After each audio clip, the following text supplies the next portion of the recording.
FSU game is upon us, and I'm not sure if I should be worried more about the weather, the injuries, or where I'm going to park.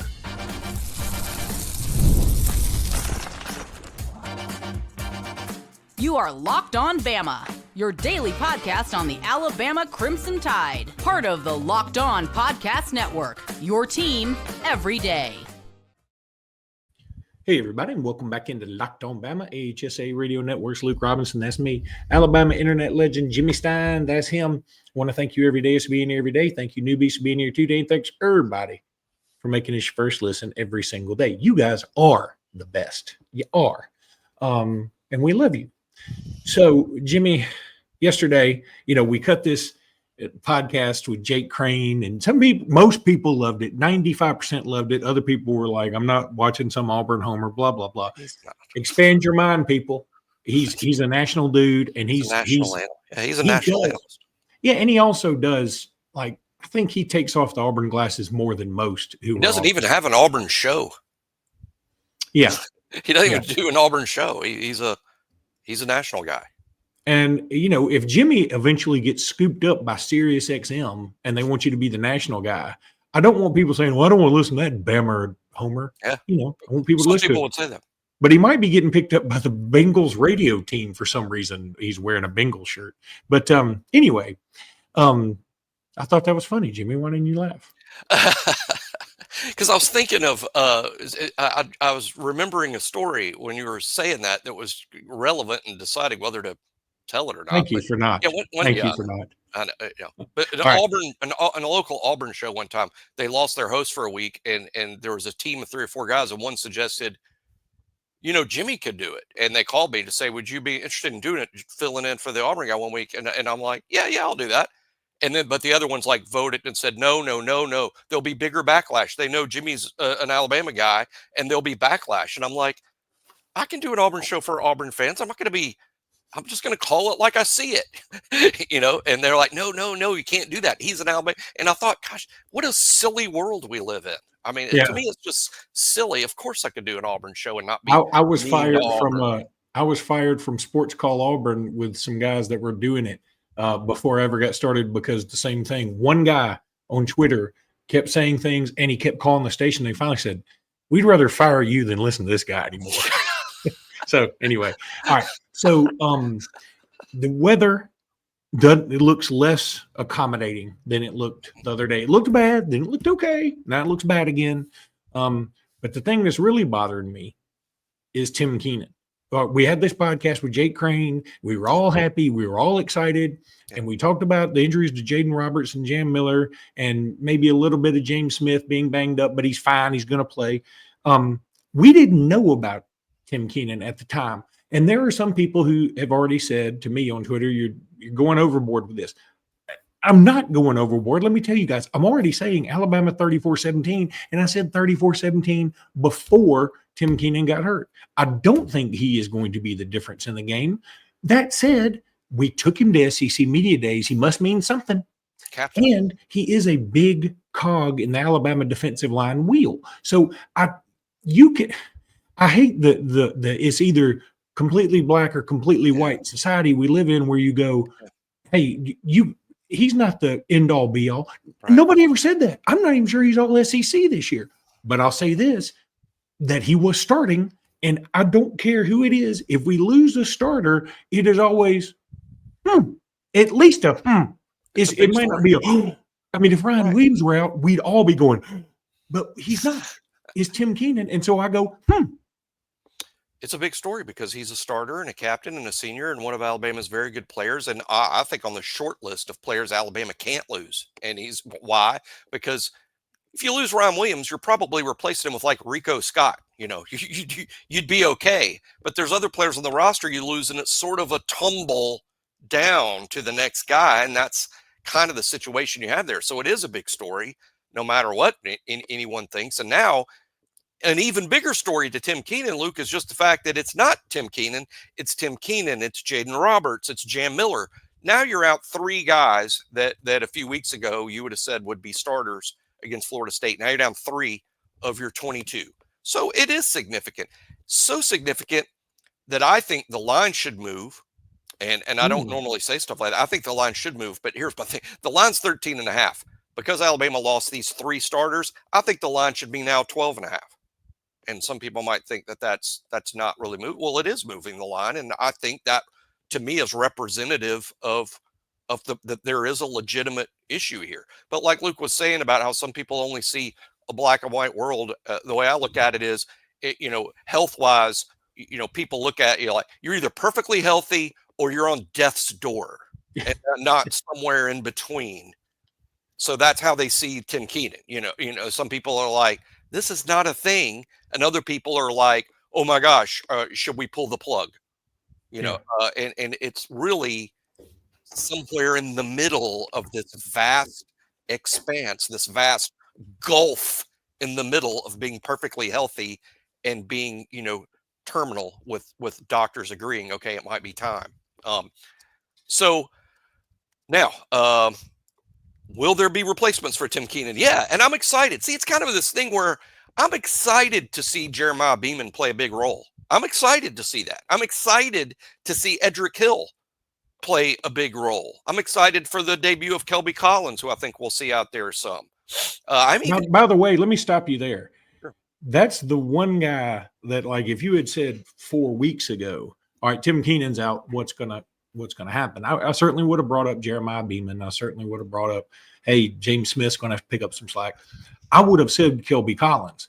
Yeah. And we have heard very little Kelby Collins talk at all out of this fall camp. That's true. That's true. Not a lot of buzz there.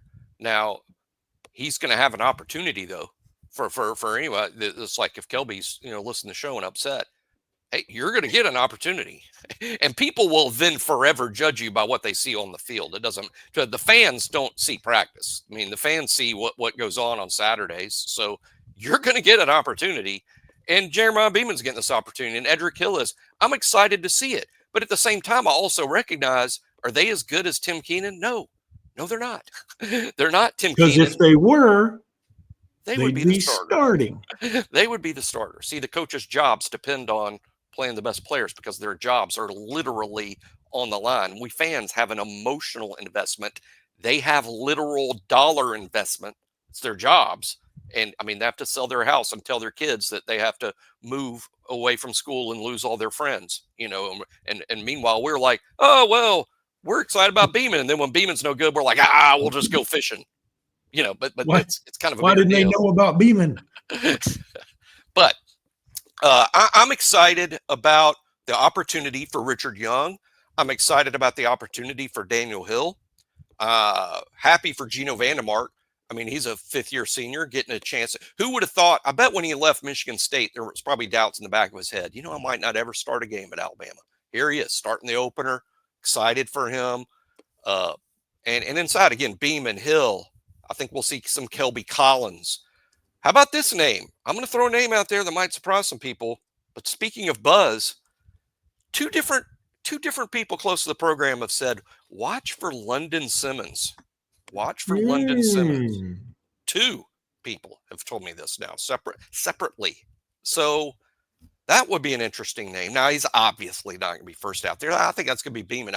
I think the starting defensive line, first snap, first of the game, LT Overton at Bandit, and James Smith and Jeremiah Beaman inside. That's what I think it's going to look like initially. And I'm excited about that group. And then I'm excited. The Bandits, LT Overton's backups are fantastic. I think Jordan Renaud's good enough to start right now. I think Keon Keely is at least good enough to play on 3rd downs. At least. You also got Fatu Toa Henry that no one talks about. No buzz there. Now he's sort of new to the team, missed the spring. He's at Bandit.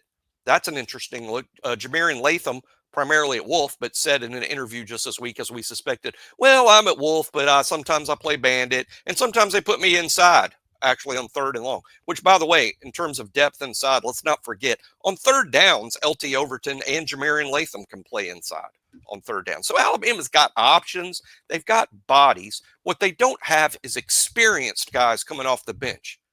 But then I ask, in today's college football world, who the heck has experienced depth on the bench inside?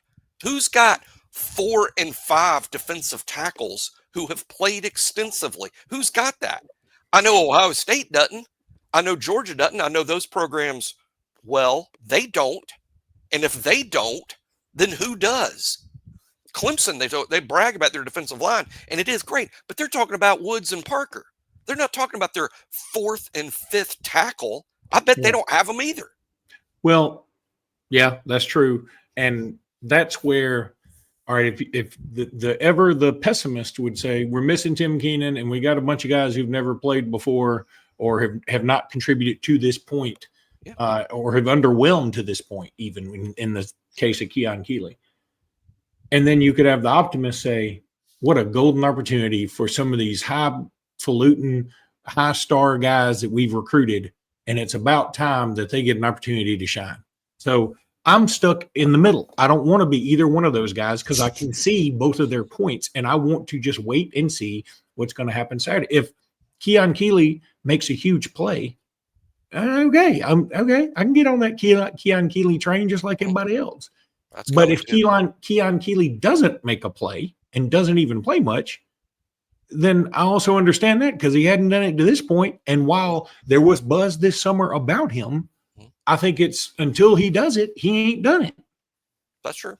That's true. Until you make a play in the game, you're unproven, and he's unproven still at this juncture. But I do think that's coming. I'm waving the flag there. This dude's good. He's going to be good. Wait a minute. I don't think you wave a flag. Well, I think I'm waving the flag for him. Good. I think you wave a white flag if you're surrendering. I'm waving the Keon Keely flag.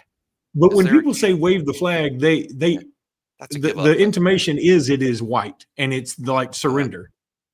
Okay. You know, one of my favorite lines on The Simpsons ever. That saying. One of my favorite lines on The Simpsons ever was, they had these things where they like little 3 mini episodes in one episode. And one of them was that Lisa was Joan of Arc. And she was sitting at the dinner table. It was medieval times or whatever times Joan of Arc was in. And Homer was her dad. And she said, I had a vision last night that I would lead the French to victory. And Homer Simpson said, victory? We're French. We don't even have a word for it.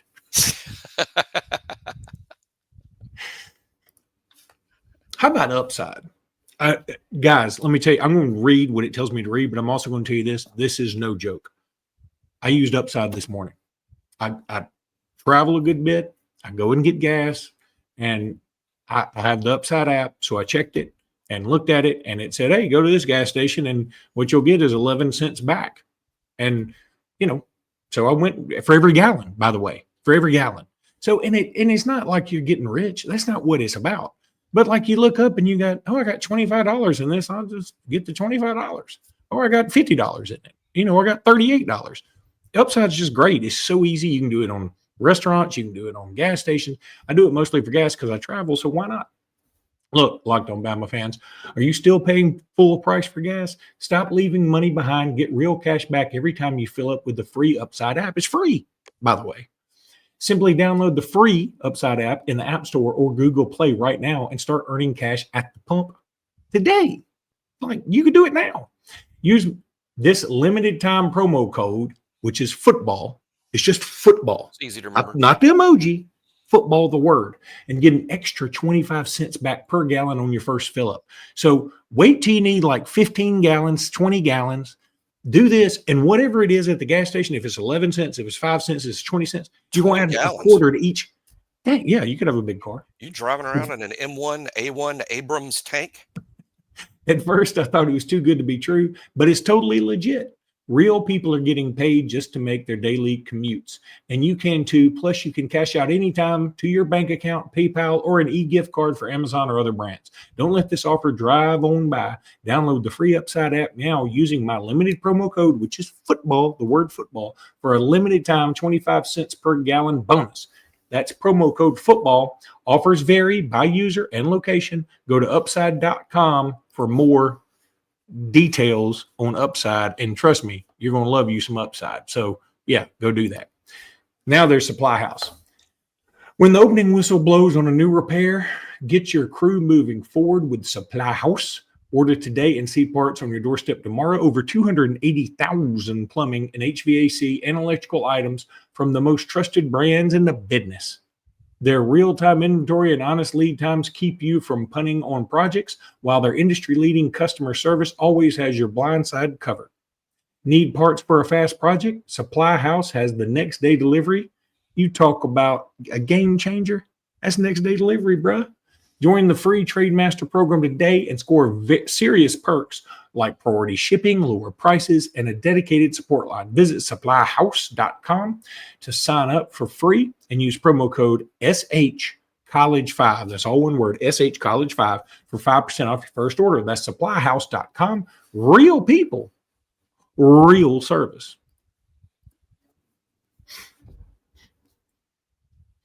Okay, so we've talked about who could sub in for Tim Keenan.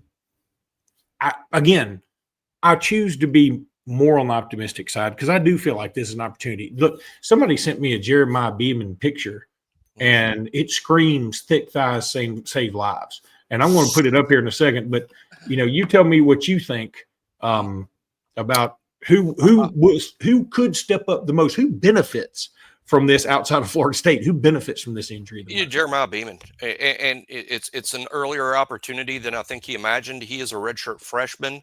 I think most linemen, I set an expectation of year 3 for most of these guys, but here we are, year 2 for him. But I think he's ready.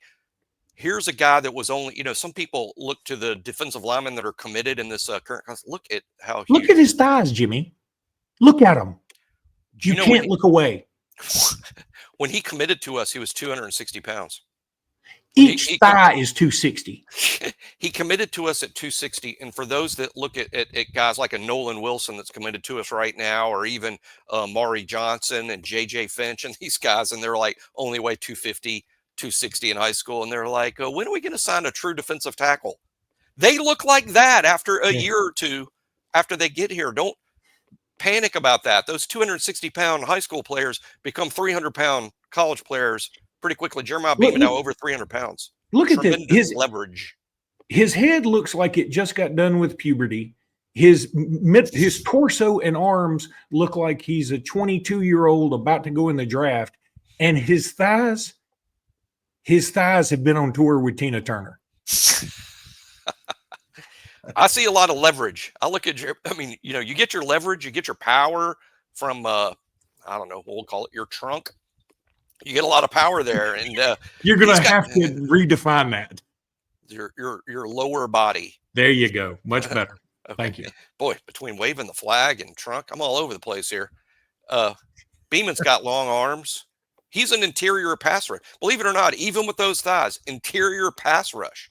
And now I think he's a guy that could shed and get after the quarterback. He can also push the pocket with that size and strength. I think he's going to be more of a playmaker than Keenan. Now, the Keenan, the value he brings is he's sort of immovable. He sort of like ends the idea that you're going to gain yardage on run plays in the A gap. I think Beaman's a little different. Beaman's going to be more of a playmaker at that spot. Might not always be where you want him to be on some of those inside runs, but you're also going to find him in the backfield more than you're going to find. Are we sure? Keenan. There's some real quickness there. Are we sure that Jeremiah Beaman hasn't kidnapped Tim Keenan and Jaden Roberts and hidden them in his thigh pads?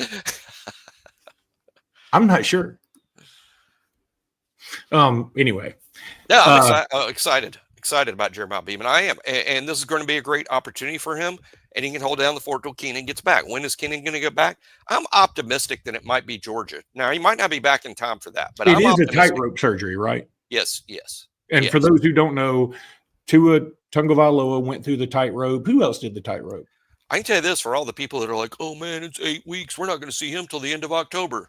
Cam Robinson was back from tightrope surgery in 2 weeks. Yeah. 2 weeks. Now, I think that's not normal, and I don't expect Keenan to be back 2 weeks from the day that he has the tightrope, which I think was yesterday. But I think Georgia, boy, who would have guessed that off week after Wisconsin and before Georgia would be so big for Alabama? Because that off week is probably going to be responsible or possibly going to be responsible for getting Keenan and Jam Miller back for Georgia. Can I go on a rant about that for that off week for a second? Sure. And Jaden Roberts, by the way, I mean, I don't mean to be vague, but I'm not going to be shocked if we don't see Jaden for a while. I mean, okay. And that's fine because Gino Vandermark's got that on lockdown. Okay. So I'm for where our off weeks are. I mean, pre-LSU, that's what we've been doing, and I'm down with that. Pre-Georgia, after we play 2 Power 5 non-cons, I'm fine with that. I am. But why is it that our opponents also get off weeks before us?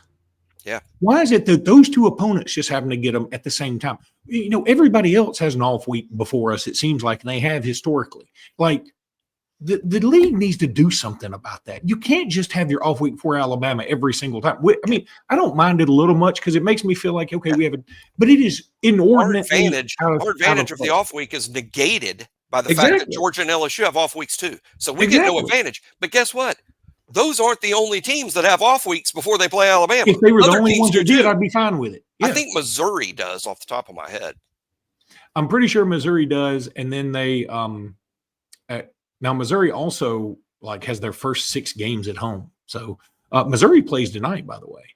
So that's going to be interesting. I have a lot to say about their quarterback situation, but I'll save it for SEC's Locked On SEC Squad show. Not here, but. Well, here's what we're going to do for those who don't know. We're going to talk about this Wommack versus Malzahn thing in the next segment. And Jimmy, unbeknownst to you, we're doing a prediction show tomorrow. I've already told you I'm 37-17. I probably am not coming off of that. But I'll tell you. You said 34-17 earlier. Did I say 31-17, Giselle? No, you said 34-17 earlier. Yeah, that's what I mean. You just said 37-17. Oh, 34-17 is what I mean. Oh, maybe I feel better after all your whole seeing those thighs. I don't know. But yeah, so we're gonna do a prediction show. Me out with those American thighs. I don't know that's who AC/DC was talking about, but I promise you, those thighs will indeed knock you out. Okay, so now we're going to talk a little game time. Y'all know I love game time. I don't even screw around. I go right into it. I don't even look at the live read normally. I mean, I'm gonna right now, because college football is back, and I couldn't be more excited. You can feel it in my toes. I was about to say, what's that line in Down and Out or Eastbound and Down? Yeah, I'm not going to say it. The tailgates, the rivalries, energy in the stands, there's just nothing like it. But let's be real. Actually getting tickets can feel more like a battle than the game itself. Lord knows that's true. Endless queues, hidden fees, prices, jumping at checkout, which is nutty, but it happens. That's why I use Gametime, because they don't mess with that junk. The app gives the advantage back to the fans. It's the easiest way to score last-minute tickets at the best prices with no surprise fees. What you see is what you pay for. Look, I pulled up Gametime in just a couple of taps. I saw amazing deals. I'm talking about your favorite college football games as low as 25 smacks. You can't beat that with a stick. So take the guesswork out of buying college football tickets with Gametime. Download the Gametime app, create an account, and use code LOCKEDONCollege for $20 off your first purchase. Terms do apply because they apply to everything. Again, that's promo code LOCKEDONCollege for $20 off. Swipe, tap, ticket, go, download Gametime today and don't delay. Jimmy Stein guarantee. When we were talking about things to. I got nervous the other day when you said there was a guarantee on the ED medicine we hawk from time to time. And there was a Jimmy Stein guarantee on that. I don't need anybody thinking about my guarantee. Like literally, what's the repercussion for not when they're using the product? Can't believe this isn't working. Jimmy said it would work. Jimmy's got to come over. Yeah, Jimmy's got to come over and help the situation.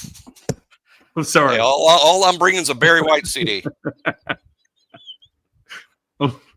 I got to gather myself. All right.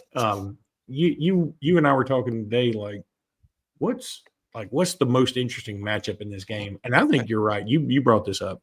It's Gus Malzahn against Kane Wommack. And because even though their career paths, they might be intersecting, but one's going more up, one's coming a little down probably in terms of Gus. Because Gus Malzahn did just leave a head coaching job to take an OC job. So I don't know necessarily that he's going to be itching to get back into head coaching. He's still cashing checks at the pawn shop from Auburn. So, I mean, he's got plenty of money. But Kane Wommack, this is a guy that he may be looking for a head gig. And Sure. before everybody says you're crazy, if Alabama does really well and the defense looks good doing it, Kane Wommack's going to get some overtures. So I think that is a fantastic matchup. And you brought this up. What if they end up both vying for the Arkansas job? That's not crazy. If Sam Pittman, some things would have to work well. I mean, for this to happen, the following things have to happen. Sam Pittman has to be gone at the end of this year. I'm rooting for Sam. I hope not. I love Sam. Probably my favorite part of SEC media days, other than watching Alabama, is getting to see Sam Pittman because I'm going to laugh. He's very funny. He's very likable. I'll pull for Sam. But let's just say they finish 6-6 or worse. I think that's probably it for Sam. Well, if Alabama's really good on defense, and I think most everybody listening to the show believes that to be true, then Kane Wommack is going to be a candidate for that job. Is he going to get it? I don't know. But his name's going to come up. He played there. He played there. Dad coached there. Extensive ties. He's been a successful head coach at South Alabama to a degree, and now a successful DC. I mean, Kane Wommack's name's going to come up. Gus Malzahn was a lock bet to be the head coach at Arkansas at various times in his career. Probably less so now as Luke just brought up. That his light is dimmed a bit. But let's just say Florida State is much better on offense. I'm not saying a 10-2 team, not saying a playoff team. Let's just say if Florida State is much better on offense this year than they were last year, and that's not a stretch, then I think Gus Malzahn is where he always is, a candidate to be the head coach at the University of Arkansas. So I think a fun angle to this weekend is that, and I do think it's the best matchup Saturday, is Gus, who is an outstanding offensive coordinator with a national reputation, against Kane Wommack, who's got the same thing and is growing, as one of the better defensive coordinators in the game. And I do think that's as good as a matchup as anything. They both run something slightly off kilter. This is not an NFL offense. And really, the defense that Kane Wommack runs, you're not going to see in the NFL. I mean, this is a college system on offense versus defense that you're going to see on Saturday. And let's see who wins that chess match, because I think it has a lot to do ultimately with the outcome of the game. I do too. And look, I don't want to read too much into it, because there's also this, that Kane Wommack's been at Alabama now a couple years, and at Gus Malzahn, this will be his first year at FSU, and he's dealing with a ton of transfers. So if Gus Malzahn goes out there and looks terrible, which I think could happen, because I'm not a huge believer in Florida State's offense just yet. I know they got Deuce Robinson and Squirrel White. I did another show yesterday, and they're like, "Aren't you worried about?" I was like, "Yeah, I mean, those are good players." But I also don't think, like, Tennessee wasn't going to the bank saying, we got to get out a loan to keep Squirrel White, nor was USC doing that with Deuce Robinson. So, I mean, I think they both have their positives. And I think Squirrel White caught a big touchdown pass from Joe Milton against us. He had a 100-yard game. He had a 100-yard game against Alabama. Squirrel White.